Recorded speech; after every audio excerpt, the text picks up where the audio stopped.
नमस्कार दोस्तों, रेल पथ चैनल में फिर से एक नए वीडियो के साथ आपका स्वागत है। मैं आपका दोस्त प्रवीण सर और आज डिस्कस करेंगे राजभाषा क्वेश्चन के सेकंड पार्ट के बारे में।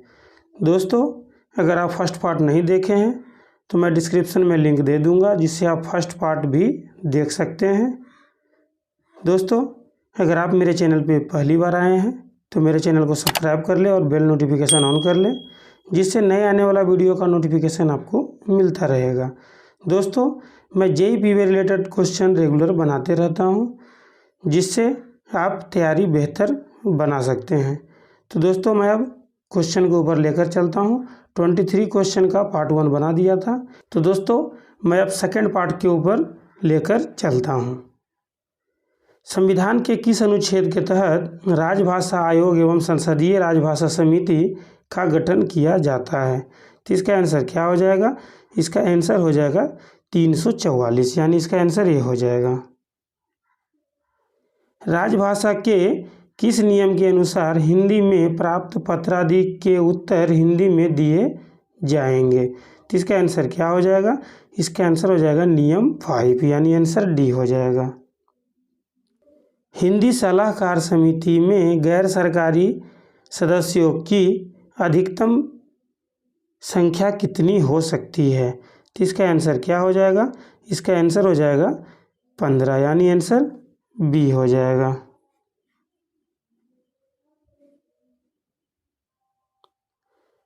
हिंदी सलाहकार समिति का कार्यकाल कितने वर्ष का होता है? तो इसका आंसर क्या होगा? इसका आंसर हो जाएगा 3 वर्ष का, यानी आंसर ए हो जाएगा।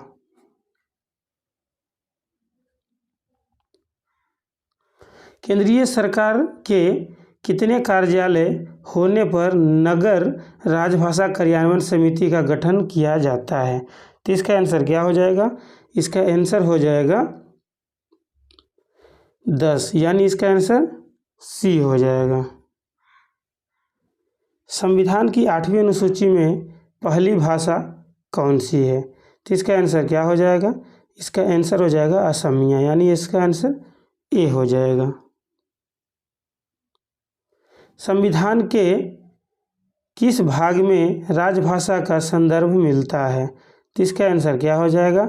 इसका आंसर हो जाएगा भाग 5, भाग 6 और भाग 17 में। ये इसका आंसर जो है डी हो जाएगा। तो 30 का आंसर डी हो जाएगा।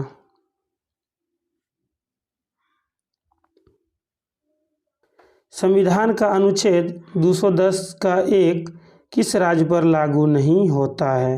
तो इसका आंसर क्या हो जाएगा? इसका आंसर हो जाएगा जम्मू कश्मीर, यानी आंसर ए हो जाएगा।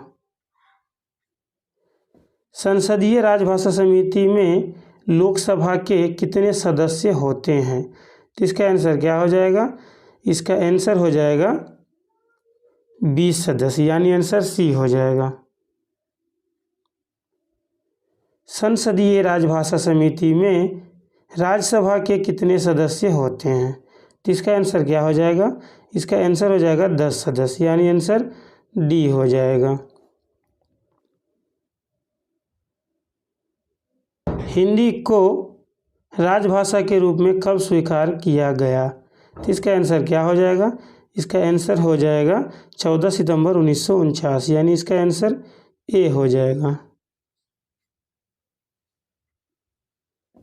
संविधान की 8वीं अनुसूची में कुल कितनी भाषाओं का उल्लेख है? तो इसका आंसर क्या हो जाएगा? इसका आंसर हो जाएगा 22 भाषाओं का, यानी आंसर सी हो जाएगा।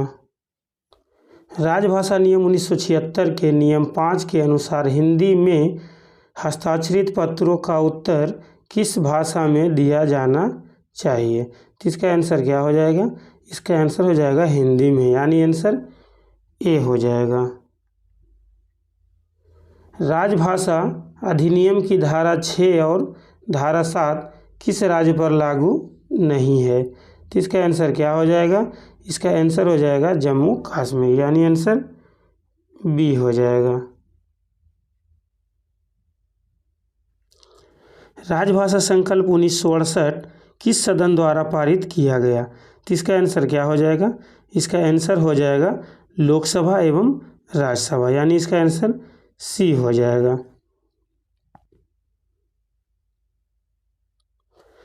राजभाषा नियम 1976 किस राज्य पर लागू नहीं है? तो इसका आंसर क्या हो जाएगा? इसका आंसर हो जाएगा तमिलनाडु, यानी इसका आंसर डी हो जाएगा। कोंकण, मणिपुरी और नेपाली भाषाएं कब 8वीं अनुसूची में शामिल की गई? तो इसका आंसर क्या हो जाएगा? इसका आंसर हो जाएगा 1992 में, यानी आंसर ए हो जाएगा। संविधान के किस अनुच्छेद के अनुसार हिंदी संघ की राजभाषा है? तो इसका आंसर क्या हो जाएगा? इसका आंसर हो जाएगा 343, यानी इसका आंसर बी हो जाएगा। संविधान की 8वीं अनुसूची में अंतिम भाषा कौन सी है? तो इसका आंसर क्या हो जाएगा? इसका आंसर हो जाएगा उर्दू, यानी आंसर डी हो जाएगा। राजभाषा नियम किस वर्ष बनाए गए? तो इसका आंसर क्या हो जाएगा? इसका आंसर हो जाएगा 1976 में, यानी आंसर बी हो जाएगा। राजभाषा अधिनियम 1963 में संशोधन कब किया गया? तो इसमें संशोधन क्या कब किया गया? तो इसका आंसर हो जाएगा 1967 में, यानी इसका आंसर ए हो जाएगा। राजभाषा नियम 12 के अनुसार राजभाषा अधिनियम और उसके अधीन बनाए गए नियमों के उपबंधों का समुचित अनुपालन का उत्तरदायित्व किस पर होता है? तो इसका आंसर क्या हो जाएगा? इसका आंसर हो जाएगा प्रशासनिक प्रमुख पर, यानी आंसर सी हो जाएगा। संविधान के अनुच्छेद 348 के अनुसार उच्चतम न्यायालय एवं उच्च न्यायालयों में सभी कार्यवाही किस भाषा में होगी? तो इसका आंसर क्या हो जाएगा? इसका आंसर हो जाएगा केवल अंग्रेजी में, यानी इसका आंसर बी हो जाएगा। बोलने वालों की संख्या के अनुसार विश्व में किस भाषा का दूसरा स्थान है? तो इसका आंसर क्या हो जाएगा? इसका आंसर हो जाएगा हिंदी का, यानी आंसर बी हो जाएगा। राजभाषा अधिनियम कब लागू हुआ? तो इसका आंसर क्या हो जाएगा? इसका आंसर हो जाएगा 1963 में, यानी आंसर ए हो जाएगा। राजभाषा नियम कब लागू हुआ?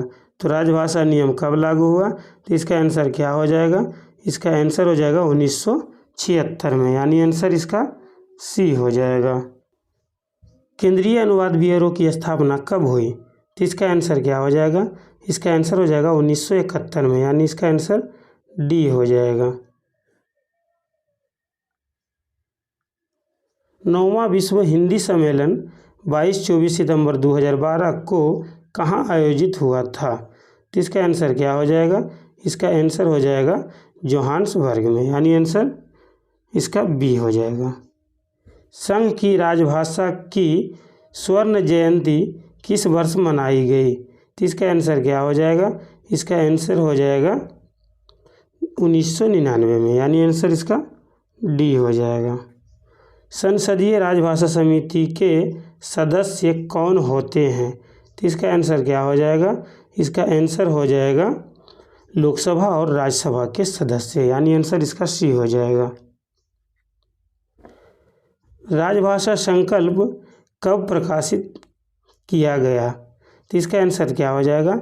इसका आंसर हो जाएगा 1968 में, यानी इसका आंसर बी हो जाएगा। राजभाषा नियम के अनुसार हिंदी के प्रयोग की दृष्टि से राज्यों एवं संघ राज्य क्षेत्रों को कितने क्षेत्रों में बांटा गया है? तो इसका आंसर क्या हो जाएगा? इसका आंसर हो जाएगा 3 क्षेत्रों में, यानी इसका आंसर सी हो जाएगा। राजभाषा अधिनियम की धारा 3(3) के अनुसार 14 कागज पत्रों को किस भाषा में जारी किया जा सकता है? तो इसका आंसर क्या हो जाएगा? इसका आंसर हो जाएगा हिंदी और अंग्रेजी दोनों में, यानी आंसर इसका सी हो जाएगा। राजभाषा नियम के अंतर्गत क्षेत्र क में स्थित सरकारी कार्यालयों में कितना प्रतिशत कार्य हिंदी में होना अपेक्षित है? तो इसका आंसर क्या हो जाएगा? इसका आंसर हो जाएगा 100%, यानी आंसर डी हो जाएगा। राजभाषा नियम 6 के अनुसार धारा 3(3) के अंतर्गत जारी किए गए दस्तावेजों के लिए हिंदी और अंग्रेजी दोनों भाषाओं का प्रयोग संबंधी जिम्मेदारी किसको होगी? तो इसका आंसर क्या हो जाएगा? इसका आंसर हो जाएगा हस्ताक्षर करने वाले अधिकारी को। इसका आंसर ए हो जाएगा। राजभाषा नियम 11 के तहत द्विभाषिक स्टेशनरी आदि एवं हिंदी का स्थान कहाँ होगा? तो इसका आंसर क्या हो जाएगा? इसका आंसर हो जाएगा अंग्रेजी के पहले, यानी इसका आंसर बी हो जाएगा। 8 जनवरी 2004 को इनमें से किस भाषा को संविधान की 8वीं अनुसूची में शामिल किया गया? तो इसका आंसर क्या हो जाएगा? इसका आंसर हो जाएगा बोडो, मैथिली और संथाली, इनमें से सभी हो जाएगा, यानी इसका आंसर डी हो जाएगा। सिंधी भाषा को संविधान की 8वीं अनुसूची में कब शामिल किया गया? तो इसका आंसर क्या हो जाएगा? इसका आंसर हो जाएगा 1967 में, यानी इसका आंसर ए हो जाएगा। राजभाषा के प्रयोग के संदर्भ में कौन सा राज्य क्षेत्र ख में आता है? तो इसका आंसर क्या हो जाएगा? इसका आंसर हो जाएगा गुजरात, महाराष्ट्र और पंजाब, यानी इसका आंसर इनमें से सभी हो जाएगा। इसका आंसर डी हो जाएगा। केंद्रीय अनुवाद ब्यूरो का मुख्यालय कहाँ पर स्थित है? तो इसका आंसर क्या हो जाएगा? इसका आंसर हो जाएगा नई दिल्ली, यानी इसका आंसर डी हो जाएगा। नगर राजभाषा कार्यान्वयन समिति की वर्ष में कितने बैठकें होनी चाहिए? तो इसका आंसर क्या हो जाएगा? इसका आंसर हो जाएगा 2 बैठकें, यानी इसका आंसर सी हो जाएगा। राजभाषा के प्रयोग के संदर्भ में कौन सा राज्य संघ राज्य क्षेत्र क में नहीं है? तो इसका आंसर क्या हो जाएगा? इसका आंसर हो जाएगा चंडीगढ़, यानी इसका आंसर डी हो जाएगा। आशा करता हूँ दोस्तों आपको यह वीडियो अच्छा लगा होगा। अगर अच्छा लगे तो आप ये मेरे चैनल को सब्सक्राइब कर लें, जिससे आपको नेक्स्ट आने वाला वीडियो का नोटिफिकेशन मिलता रहेगा। और उससे भी ज़्यादा अच्छा लगता है तो आप अपने दोस्तों के पास शेयर कीजिए और चैनल को सपोर्ट कीजिए। धन्यवाद दोस्तों।